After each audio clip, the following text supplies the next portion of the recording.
Hi, Christine.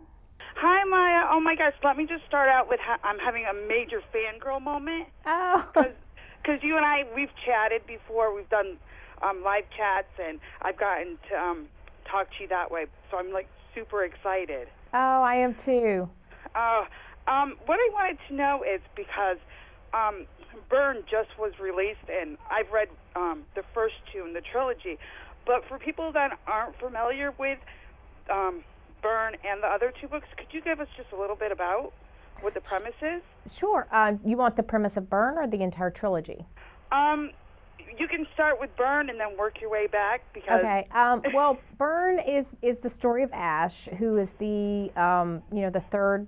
The entire trilogy is about three male friends who are very close friends and business partners and have made themselves into very successful businessmen, and they're very close. I mean, they're family, even though they're not blood related. And Ash is the last bachelor, so to speak, after his two friends have found the loves of their lives. So he's feeling a little restless, and until he meets Josie the heroine, and he suddenly understands what his friends went through when they met the one, because he finds himself staring at her, and he knows that Josie is his soulmate. He knows that she's the one he's destined to be with. Right. And he has to go about convincing her of that, and she doesn't always make it easy, so he has to work for it. Well, my one thing is I've loved Ash from the very beginning, and I was curious to know. I mean, I love Jace and I love Gabe, but Ash really, I really I want to say connected with him, but I really felt for him. But I was wondering what it was about Ash that drew you as a writer to create him. He's my favorite kind of character to write, someone who may appear to be a certain way, on the outside or to others, around him. But, beyond that facade is a much deeper, more intense, more emotional, person. Yeah. Micah from the Sweet series was very much like that to his friends. He was very laid back, very fun-loving, very cherishing of women. And when you finally got to his book and got in his head and could see his point of view, you saw that he was a very tormented character, and he has a dark past, and it was kind of the same way with Ash. You get to see when you finally get to his story that he is a lot more intense than even Gabe or Jace are. Yeah. He just doesn't broadcast that to the world. He's a very private person, but he's very passionate, and he's very loyal. And when he loves somebody, he doesn't do it halfway. It's all or nothing with him. He doesn't know how to be any other way. Do you think that's why Ash is having more of a hard time? This is how I felt. That's exactly how I felt. What you just explained was that's why Ash is having such a hard time understanding why his two best friends are now, happily in love and everything, and he's left out on sort of looking on the outside looking in. And that is the way he feels in the beginning of the story, because he didn't understand. In Fever, when he has the threesome with Jace and Bethany, right, he never really understood the intensity of Jace's feelings for Bethany, or why that threesome bothered Jace so much. And right. he never really got it until he meets Josie. And when he meets Josie, it all falls into place, and he understands where his friend was coming from back then.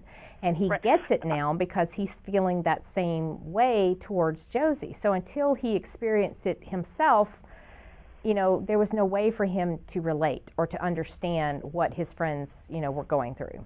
Right. Speaking of Josie, why do you feel that she's the perfect heroine for Ash? I think she balances him really well. He's very driven. He's, he can be rigid in some ways. He's a planner. And Josie is more of a free spirit. She likes, bright, vibrant colors. She likes to express herself creatively. so I thought she was a very good balance, for Ash. I thought she was capable of bringing out, his more gentle romantic side, and that, she could make him laugh and enjoy, life in a way that maybe he hadn't been able to previously.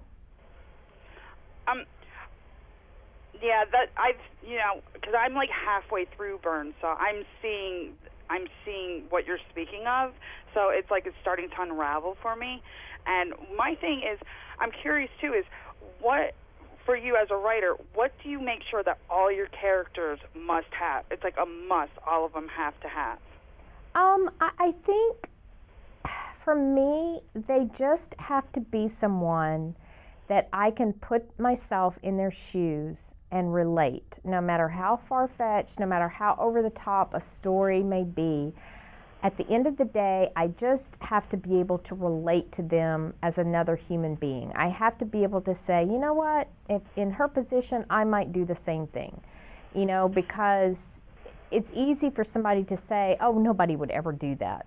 Well, that's not true. I've known, a number of people who do things that maybe nobody would ever believe they would do. We're all human, and you can't do a one-size-fits-all for every single person in the world. You can't make a blanket statement like, oh, that would never happen, or oh, nobody would ever talk like that, or nobody would ever say that, because it's just not true. Well, Maya, thank you so much for taking the time to chat with me and my readers. I have one last question. Sure. And what I was wondering is, what is one thing you hope your readers walk away with after reading one of your books? I just want them to walk away with a happy sigh, one of those warm, fuzzy feelings you get when you read something really emotional and really satisfying. I call them happy sigh books. When I can close a book and just get that kind of funny catch in my chest and just have this sense of satisfaction and contentment, that's what I wish, for anybody reading, my books. Well, just to let you know, that's exactly what happens every time I read one of your books. Oh, awesome. You are my go-to when I need a pick-me-up and one of my faves. So, Maya, I really appreciate you taking the time to chat with my readers and myself, and I hope you have a really great day. Thank you so much.